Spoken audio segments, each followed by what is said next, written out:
Hello, Victoria. Hi, Phil. Where are you from?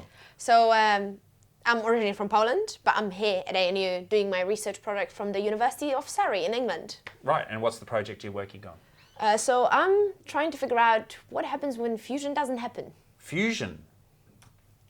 So fusion, everyone, when you say fusion, they think nuclear power. Yep. Nuclear power, you have two little things, Yep. two hydrogens, fire them at each other. Yep. They form one element, they Yep. release some energy. That's what's going on That's in it. the sun. Yeah, that's what's going on in the sun. Right, To do okay. so, they need to pass some barrier. And that's not what you're doing. And that's not what I'm doing. I wish that's what I was doing. You're doing something more complicated. Yes, so we work with heavier systems. Okay. So when you have a heavier system, you can form the compound nucleus. So that's when fusion happens. You have a compact system. Yep. And then usually it splits in two because it's very Oh. excited. That's disappointing. I know. So you stick them together, Yeah. you form a compound, but then it breaks apart. Yeah, because it's very excited, a lot of energy, and it just doesn't want to stick together. Okay, right. So that's one thing that can happen, but it's evident that fusion did happen. Yes, okay. So that's important. Right, it's gone from a little and a big to two mediums. Yeah. Okay, what else can happen? So the other thing that can happen is quasi-fission. So it means that the target captured the projectile. There is a Yep. neck between them. Uh-huh. They rotate a little bit, Yep. exchange some mass, exchange some energy, and then Yep. break apart. Uh-huh. And they range from mass between, let's say, 70% of Yep. the system to pretty much 50-50 like fusion-fission, Uh-huh, okay. which you can start to see our problem. Right, okay. How do we differentiate? Yeah, how do you differentiate between the two? And that's not even the full story. Oh, no. We can also have transfer, and that happens before the neck can even happen. And you just have a projectile fired at a target, Yeah, and they exchange some nucleons, right, but they never stick. right, okay. Just, yeah, So no stick, little bit of stick, lots of stick. Yeah. But then they all fall apart. yeah. Sounds complicated. So what particularly are you working on? So I'm working on two reactions, Yep. calcium-40 on lead and calcium-48 on lead. Right. So you're firing calcium Yeah, and hitting a lead target? yeah, Yeah, right. So and what then happens? seeing if you can get it to stick. yeah. Right. So to do that, we need a lot of energy. Mm-hmm. So we use the tandem accelerator we have here at ANU, and we see what happens. Right. We look at the data. And what does happen? Fusion doesn't happen as much as we thought it would. So, Really? As quasi- in that one, yeah, but you get more of that one. Is that what we you're get a saying? lot of that one. A lot of that So, one, okay.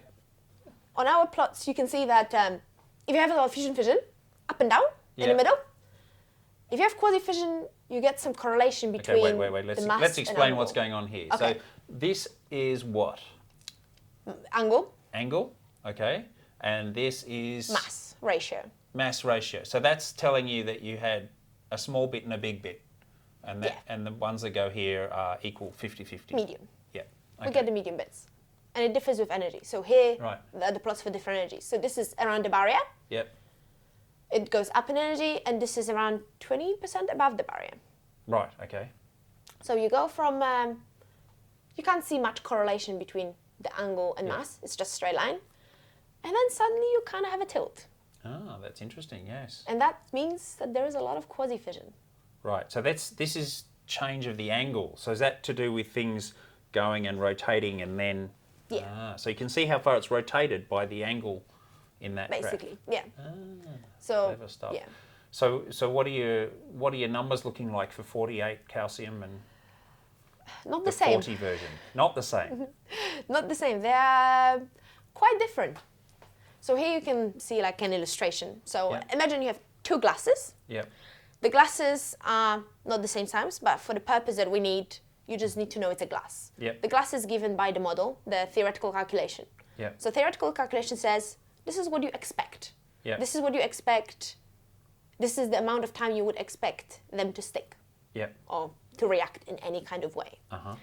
And then the grey bits, it's kind of like a water in a glass. So this is when you see in experiment Yeah. that you had the neck formed. It's water's clear though, so maybe it should be something else. Maybe beer, or Maybe beer. or I don't know. It looks more like some kind of solution, to be honest. It's a bit grey. Maybe Solution, maybe I should change the color. Maybe I should change the color. A solution of drink. Like a chemical solution. In my glass.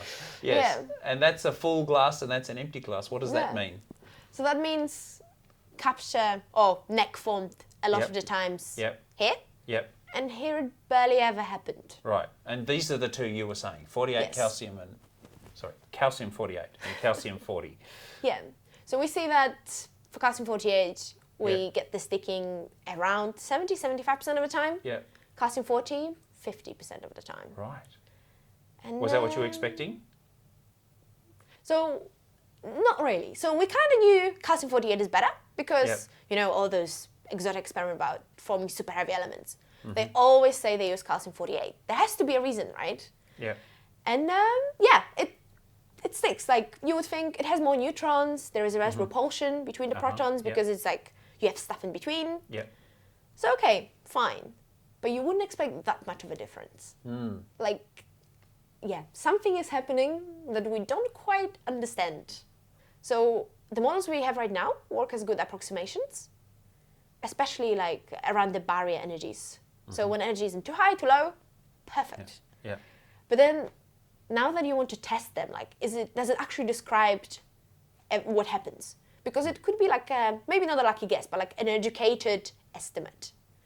But now that we're probing things and, you know, pushing it, we're going high energies, we're going low energies, we're going heavy, we're seeing that perhaps we don't actually know what's happening. So what I want to happen, what everyone wants to happen, is for us to have a model that can predict what's gonna happen if we fire two things at each other, For high energy and low energy. and a low energy for everything. One model that works for everything. Yeah. But also, if that can happen, maybe just a model who can describe what we see. Maybe let's not go into future. Yeah. Yeah. And so if you have that model, that would help maybe with future experiments. For example, formation of super heavy elements. Right. So we could maybe expand the periodic timetable.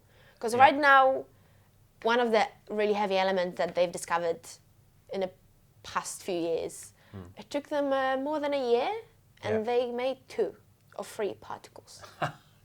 So, Right. you know, you would run this big accelerator Yeah.